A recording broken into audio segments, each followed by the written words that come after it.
ಎಲ್ಲ ನಮ್ಮ ಉತ್ತರ ಕರ್ನಾಟಕದ ಆಡು ಭಾಷೆಗಳು ಸರ್ ಅವೆಲ್ಲ.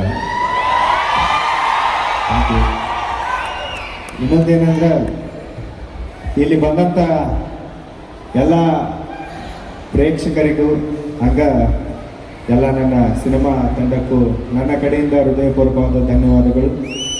ಒಂದು ಸಾಂಗ್ನ ಹಾಡಿಸಿ ಅಲ್ಲೇ ಬಿಟ್ಟು ನೀ ಅಲ್ಲೇ ಇರಪ್ಪ ನಾವು ಇಲ್ಲಿ ರಿಲೀಸ್ ಮಾಡ್ಕೋತೀವಿ ಅಂತ ಹೇಳ್ಬೋದಿತ್ತು. ಬಟ್ ಈ ಬ್ರ್ಯಾಟ್ ಮೂವಿ ತಂಡ ನಮ್ಮ ಡೈರೆಕ್ಟರ್ ಅಂಥವ್ರಲ್ಲ, ನಿನಗೇನು ಸಿಗಬೇಕು ಆ ಕ್ರೆಡಿಟ್ ಸಿಗ್ಬೇಕು ತಮ್ಮ, ನೀ ಬರ್ಬೇಕಂತೇಳಿ ಕರೆಸ್ಕೊಂಡು ಇಲ್ಲಿ ತಂದೆ ನಿಲ್ಸ್ಯಾರ. ನಿಮಗೆ ನನ್ನ ಕಡೆಯಿಂದ ಹೃದಯಪೂರ್ವಕವಾದ ಧನ್ಯವಾದಗಳು ಸರ. ಮೊಟ್ಟ ಮೊದಲನೇದಾಗಿ ಈ ಸಾಂಗಿಗೆ ನನಗೆ ಇದನ್ನೆಲ್ಲ ಅವಕಾಶ ಕಲ್ಪಿಸಿಕೊಟ್ಟಂತ ಫಸ್ಟ್ ನಾನು ನನ್ನ ಕುರಿ ಜೀವನವನ್ನು ಬಿಟ್ಟು ಜನಪದ ಲೋಕಕ್ಕೆ ಬಂದೆ. ಅಲ್ಲಿಂದ ಜನ ಮೆಚ್ಕೊಂಡ್ರು. ಸರಿಗಮಪಕ್ಕೆ ಬಂದೆ. ಸರಿಗಮಪದಲ್ಲಿ ನಮ್ಮ ಜಡ್ಜಸ್ಗಳಾಯಿತು, ಇಡೀ ನಮ್ಮ ಕರ್ನಾಟಕ ಜನ ಮೆಚ್ಕೊಂಡ್ರು. ಅಲ್ಲಿಂದ ನಮ್ಮ ಅರ್ಜುನ್ ಜನ್ಯ ಸರ್ ಮಾತು ಕೊಟ್ಟಂಗೆ ನನಗೊಂದು ಅವಕಾಶನ ಕಲ್ಪಿಸಿಕೊಟ್ರು. ಅದಕ್ಕೆ ಬೆನ್ನೆಲುವಾಗಿ ನಮ್ಮ ಶಶಾಂಕ್ ಸರು ಮತ್ತು ನಮ್ಮ ಡಾಲ್ಫಿನ್ ಪ್ರೊಡಕ್ಷನ್ ಹೌಸ್ ನಿಂತ್ಕೊಂತು. ಅವರೆಲ್ಲರ ನೇತೃತ್ವದಲ್ಲಿ, ಅವರೆಲ್ಲರ ಸಹಾಯದಲ್ಲಿ ನನಗೆ ಬರೀ ಹಾಡಕ್ಕಷ್ಟೇ ಅಲ್ಲ, ನೀನ ಬರೆದು ಹಾಡಪ್ಪ ಅಂತೇಳಿ ಒಂದು ದೊಡ್ಡ ಅವಕಾಶನ ಕಲ್ಪಿಸಿಕೊಟ್ಟಂತ ನನ್ನ ಶಶಾಂಕ್ ಸರಿಗೂ ಮತ್ತು ಡಾಲ್ಫಿನ್ ಪ್ರೊಡಕ್ಷನ್ ಹೌಸ್ಗೂ ಮತ್ತು ಮೇನ್ ಆಗಿ ಅರ್ಜುನ್ ಜನ್ಯ ಸರ್ಗೆ ನನ್ನ ಕಡೆಯಿಂದ ಹೃದಯಪೂರ್ವಕವಾದ ಧನ್ಯವಾದಗಳನ್ನು ತಿಳಿಸ್ತೀನಿ. ಥ್ಯಾಂಕ್ ಯು ಸೋ ಮಚ್ ಇಂಥ ಒಂದು ದೊಡ್ಡ ಅವಕಾಶನ ನನಗೆ ಕಲ್ಪಿಸಿಕೊಟ್ಟಿದ್ದಕ್ಕೆ ಥ್ಯಾಂಕ್ ಯು. ಇಷ್ಟು ಹಾಡುಗಳನ್ನು ಮಾಡಿ ನಾನು ಪರ್ಫಾರ್ಮ್ ಮಾಡಿ ಅದನ್ನು ಬರೆದು ಹಾಡ್ತಿದ್ದೆ. ಬಟ್ ಒಬ್ಬ ಕಲಾವಿದರಿಗೂ ಒಂದು ಆಸೆ ಏನಿರುತ್ತಂದ್ರೆ ಸಿನಿಮಾದಲ್ಲಿ ಒಂದು ಸಲ ನಾ ಕಾಣಬೇಕು, ಇಲ್ಲ ಅಂತಂದ್ರೆ ಸಿನಿಮಾಕ್ಕೆ ನಾ ಹಾಡಬೇಕು ಅನ್ನೋದು ಒಂದು ಸಿಂಗರ್ ಆದಂಥ ಒಬ್ಬ ಕಲಾವಿದನ ಆಸೆ ಇರುತ್ತೆ. ಆ ಆಸೆ ನನಗೂ ಕೂಡ ಇತ್ತು. ಅದು ಸರಿಗಮಪಕ್ಕೆ ಬಂದ ಮೇಲೆ ಎಲ್ಲ ನಮ್ಮ ಡೈರೆಕ್ಟರ್ ಸರ್ ಕಡೆಯಿಂದ ಆಯ್ತು, ನಮ್ಮ ಮ್ಯೂಸಿಕ್ ಡೈರೆಕ್ಟರ್ ಕಡೆಯಿಂದ ಸರ್ ಅದು ಈಡೇರೈತಿ.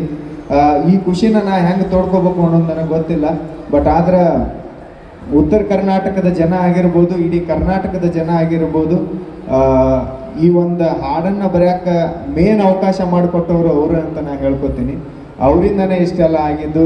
ಜನಗಳ ಪ್ರೀತಿ ಪ್ರೋತ್ಸಾಹ ಇದೇ ಥರ ನನ್ನ ಮೇಲೆ ಇರಲಿ. ಮತ್ತು ಈ ಹಾಡಿನ ಬದಲು ಹೇಳ್ಬೇಕಂದ್ರೆ ಫಸ್ಟ್ ಟೈಮ್ ನನಗೆ ಅರ್ಜುನ್ ಜನ್ಯ ಸರ್ ಒಂದು ಕಾಲ್ ಮಾಡಿ, ಹಿಂಗಪ್ಪ ಮತ್ತೊಂದು ಸಾಂಗ್ ನಿನಗೇನು ಅನಿಸುತ್ತೋ ಅದನ್ನು ಬರ್ಕೊಂಡು ಬಾ, ಸ್ಟುಡಿಯೋಕ್ಕೆ ಬಂದ ಮೇಲೆ ಅದನ್ನು ಮಾತಾಡೋಣ ಅಂತ ಹೇಳಿದರು.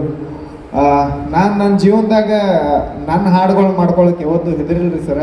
First time Arjun Janya sir call ಬಂದ ತಕ್ಷಣ ನನಗೆ ನಡಕ ಚಾಲು ಆಗಿತ್ತು.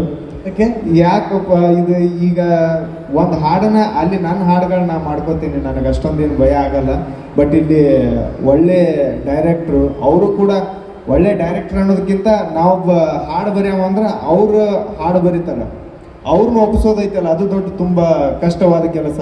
ಅವರು ಬರೆದಂಥ ಹಾಡು ನೀರಿಗೆ ಬಾರ ಚೆನ್ನಿ ನಮ್ಮ ಕಡೆ ಎಲ್ಲ ಫುಲ್ ಫೇಮಸ್ ಸಾಂಗ್ ಅದು. ಇಂಥ ಸಾಹಿತ್ಯಗಾರರಿಗೆ, ಇಂಥ ಡೈರೆಕ್ಟ್ರಿಗೆ ಒಂದು ಸಾಹಿತ್ಯನ ಒಪ್ಪಿಸೋದು ತುಂಬ ಕಷ್ಟದ ಕೆಲಸ ಅಂತೇಳಿ ಭಯ ಆಗಿತ್ತು.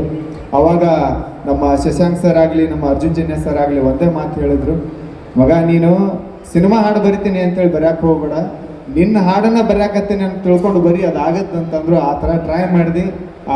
ಆವಾಗ ಉಟ್ಕೊಂಡಿದ್ರು ಸರ್ ಇದು ಗಂಗಿ ಗಂಗಿ ಗಂಗಿ ಅನ್ನೋ ಲೈನ್. ಲವ್ಲಿ.